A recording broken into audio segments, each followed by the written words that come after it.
जय जगन्नाथ मु संजू पुणी थे स्वागत करुच्ची मो दिन कथा सकाळु जल्दी उठी निजर नित्यकर्म सारी बाहरिली मोर ड्यूटी को ड्यूटी माने जिम को मो तो गाड़ी बाहर करी चलिली जिम रे पहुंची बायोमेट्रिक दे जिम को एंट्री कली आज थिला मोर लेग डे लेग रो किछि वार्म अप करी स्क्वाड रो 3टी सेट लेग एक्सटेंशन रो 3टी सेट लेग प्रेस रो 3टी सेट आउ फ्रंट स्क्वाड रो 3टी सेट मारी सीधा सड़क चली आसली घर को काली आम घर पाखर गोटे भोजी अच्छी ए सब डेकोरेट से तो काली ब्लॉग निश्चित देखिए घरे पहुंची निजर प्रोटीन शेक धरी चलिली छात उपरको छाड़ से कथा तापर सीधा सड़क गाधई पड़ी ठाकुर को नमस्कार हुई चलिली पढ़िबा पई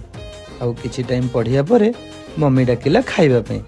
आज खाइबा बहुत टेस्टी थिला तो शांति रे टिके बसिकी खाइली सोई गली पुणी संध्या रे पास्ता खाई मो ब्लॉग टी को एंड कली जदि आपण मानको वीडियो टी भल लागिछि ताले लाइक कमेंट शेयर निश्चित करिवे धन्यवाद जय जगन्नाथ।